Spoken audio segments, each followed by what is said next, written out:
La carrera de André Rieu ha sido un largo recorrido, donde el halo del éxito se entrelaza con duros desafíos. Desde muy joven, creció en un entorno lleno de música clásica, sinfonías, música de cámara y ópera. Su padre, un director de orquesta estricto, animó a André a estudiar violín desde los 5 años, pero también le impuso estándares tan altos que el joven André a veces se sentía sofocado. Una vez dijo que le fascinaba la imagen de los violines moviéndose al unísono en la orquesta de su padre, pero le sorprendía la atmósfera seria de los conciertos.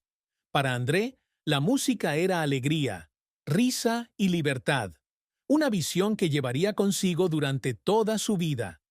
Tras estudiar violín en el Conservatorio Real de Lieja y en el Conservatorio de Maastricht de 1968 a 1973, continuó perfeccionando sus habilidades en la Academia de Música de Bruselas bajo la dirección de André Gertler, graduándose con el prestigioso título de Premier Prix.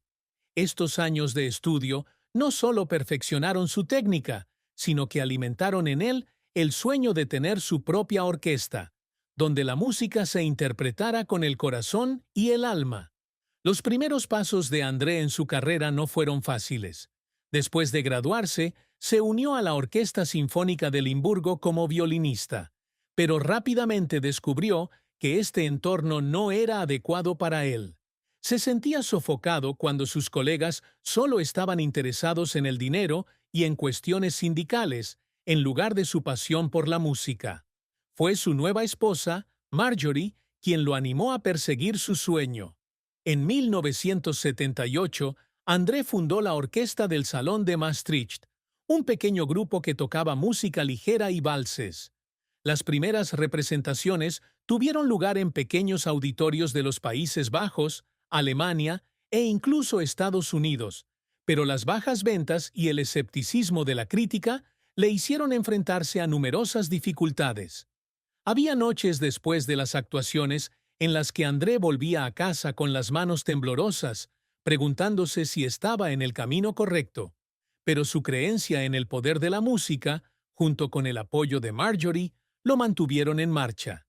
En 1987, André fundó la orquesta Johann Strauss, lo que marcó un punto de inflexión importante.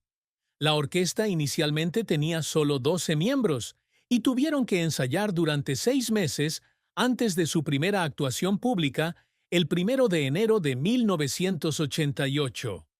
André quería devolver el vals, una música que muchos consideraban anticuada, al público. Se inspiró en Johann Strauss II, no solo en términos de música, sino también en el modo en que Strauss convertía los conciertos en auténticos eventos de entretenimiento. En los primeros años, la orquesta se enfrentó a la indiferencia de los círculos de música clásica tradicional, que consideraban el estilo interpretativo de André demasiado ostentoso y falto de seriedad. Una vez compartió que en las conferencias de prensa, los críticos lo llamaron sin rodeos el destructor de la música clásica. Esas críticas hirieron a André, pero en lugar de desmoralizarlo, las convirtió en motivación para demostrar que la música puede tocar el corazón de cualquiera, independientemente de si tiene formación clásica o no. El gran avance llegó en 1994 con el álbum Strauss y compañía, en el que el segundo vals de Shostakovich se convirtió en un fenómeno. Marjorie dijo que cuando la canción entró al top 10, toda la familia se abrazó y lloró de alegría, porque era la primera vez que sentían los resultados de años de esfuerzo. El álbum no solo trajo éxito financiero, sino que también le consiguió a André y a la orquesta apariciones en televisión. Desde allí, la orquesta Johann Strauss comenzó su viaje para conquistar el mundo. Sus conciertos no son solo actuaciones musicales, sino también festines visuales con grandes escenarios, vestuario extravagante y pantallas gigantes que muestran imágenes que combinan con cada canción. En 1995, cuando dirigió a miles de aficionados al fútbol del Ajax para cantar el Vals No. 2 Durante la semifinal de la Liga de Campeones, André capturó la atención del mundo. Demostró que la música clásica podía trascender el auditorio y llegar a la vida cotidiana. El éxito continuó con giras mundiales, desde Europa hasta América del Norte, América del Sur, Japón, Australia y Sudáfrica. André y la orquesta han actuado en lugares prestigiosos como la Plaza Breithof en Maastricht, el Palacio de Schönbrunn en Viena e incluso en grandes estadios. Ha vendido más de 40 millones de álbumes, convirtiéndose en el artista clásico con mayores ventas en la historia de Billboard Box Score. Sus conciertos suelen atraer a decenas de miles de espectadores, desde amantes de la música clásica tradicional hasta aquellos que escuchan el vals por primera vez, que comenzaron una relación. En 1975 se casaron, marcando el inicio de un viaje que duraría más de 4 décadas. Marjorie no solo era la esposa de André, sino también su compañera, su manager y su mayor inspiración. Ella dejó su trabajo enseñando alemán e italiano para ayudarlo a construir la orquesta Johann Strauss, desde la selección de la música y la escritura de guiones de conciertos hasta el diseño de vestuario. André dijo una vez, «Sin Marjorie, hoy no existiría André Rieu». Su relación se basa en la confianza y el respeto mutuo. André comparte que el secreto para mantener unido un matrimonio es la absoluta confianza y libertad mutua. Juntos superan dificultades económicas, largas noches de trabajo y largos viajes fuera de casa. Marjorie dijo una vez que en los primeros años, cuando la orquesta estaba en apuros, ella y André a menudo trabajaban hasta el amanecer, solo para asegurarse de que todo estuviera listo para la siguiente actuación. Aquellos momentos, aunque cansados, fortalecieron su amor, porque sabían que estaban construyendo juntos un sueño común. Sin embargo, el matrimonio de André y Marjorie no siempre fue perfecto. En los primeros años, la presión de criar a sus 2 hijos, Mark y Pierre, y mantener la orquesta les causó cierto estrés. Marjorie admitió una vez a la revista Chapeau que hubo momentos en que sintió que vivía a la sombra de André. Como mujer independiente, no quería que la definieran simplemente como la esposa de André Rieu. Esto genera discusiones entre ambos, ya que Marjorie quiere su propio espacio para perseguir sus pasiones, como escribir y componer.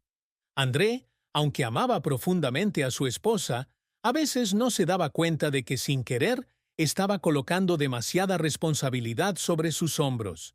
Una vez, después de una discusión, Marjorie salió de casa por unos días para encontrarse a sí misma. André dijo que ese fue uno de sus momentos más tristes, cuando se dio cuenta de que no había sido lo suficientemente sensible a los sentimientos de su esposa. Otra tristeza en su matrimonio fue el escrutinio público al que Marjorie tuvo que enfrentarse. A pesar de mantenerse siempre alejada de los focos de atención, fue acosada por los paparazzi, y varios tabloides difundieron rumores falsos sobre su relación. André estaba tan enojado que quiso demandar a la prensa, pero Marjorie le aconsejó que lo mejor era centrarse en la música y la familia. Aún así, admite que los rumores a veces la lastiman, especialmente cuando dañan la imagen de André. Esta tristeza, si bien no destruye su matrimonio, es un recordatorio de que incluso una relación duradera enfrenta desafíos externos. El mayor secreto de la vida de André Rieu, poco conocido por el público, es el período en el que luchó contra la depresión durante los primeros años de construcción de la orquesta Johann Strauss. A pesar de aparecer siempre con una sonrisa brillante en el escenario, André una vez experimentó días que él llamó oscuridad del alma. Durante la década de 1980, cuando la orquesta era pequeña y enfrentaba constantemente la amenaza de disolución, André tuvo que trabajar incansablemente para mantener vivo su sueño. La presión de equilibrar sus roles como padre, esposo y líder lo dejó exhausto. Una vez compartió con Marjorie que había noches en las que yacía en la cama, mirando al techo y sintiendo que se estaba ahogando. Temía que si fracasaba, no solo perdería la orquesta, sino también la confianza de su familia. La depresión de André no fue diagnosticada formalmente porque no consultó a un psiquiatra en ese momento. En lugar de eso, intentó superarse a sí mismo dedicándose al trabajo y a la música. Sin embargo, esto solo empeoró su condición. Marjorie fue la primera en notar el cambio de humor de su marido.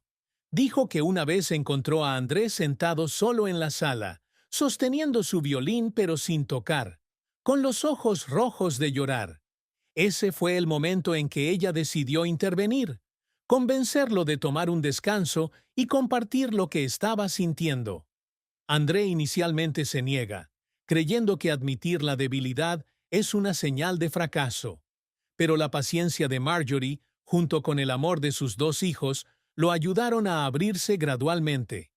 André guardó este secreto no porque le diera vergüenza, sino porque no quería que el público y la orquesta perdieran la confianza en él. Temía que si la gente supiera que había tenido problemas de salud mental, lo verían de manera diferente, ya no como el enérgico rey del vals, sino como un hombre normal con debilidades. Sin embargo, fue esta experiencia la que ayudó a André a ser más empático con las personas que lo rodeaban. Comenzó a prestar más atención a la salud mental de los miembros de la orquesta, manteniendo conversaciones informales y asegurándose de que todos se sintieran escuchados. Este secreto, que antes era una carga, ahora es parte de la fortaleza de André y lo ayuda a conectarse más profundamente con su audiencia y a llevar su mensaje. La FA. En 2013, el canal británico Sky Arts 2 incluso cambió su nombre a Sky Arts Rieu durante 2 semanas, transmitiendo conciertos y documentales sobre él continuamente. Sus películas de conciertos, como Amore, My Tribute to Love, 2018, o 70 años joven, 2020, rompieron récords de taquilla en el Reino Unido e Irlanda, lo que demuestra su irresistible atractivo. Sin embargo, la carrera de André no estuvo exenta de contratiempos y desafíos. Una de las mayores sorpresas fue la enorme inversión en el escenario del Palacio de Schönbrunn para la gira Una noche romántica de Viena de 2008. Con un coste de 24 millones de libras, el escenario portátil más grande jamás construido dejó a André en quiebra. Una vez dijo que cuando se dio cuenta de que ya no tenía suficiente dinero para pagar a la orquesta, se sentó solo en su oficina, con lágrimas corriendo por su rostro por la sensación de fracaso. Marjorie y su hijo Pierre trabajaron día y noche para encontrar patrocinadores y reestructurar las finanzas. Aunque finalmente superan la crisis, la experiencia deja a André con el temor de perder todo lo que ha construido. Otro fracaso fue la crítica constante de los críticos. Mucha gente llama a su estilo cursi o comercialización de la música clásica. El crítico de The Guardian, Tom Service, describió una vez sus conciertos como la cumbre de la música clásica comercializada.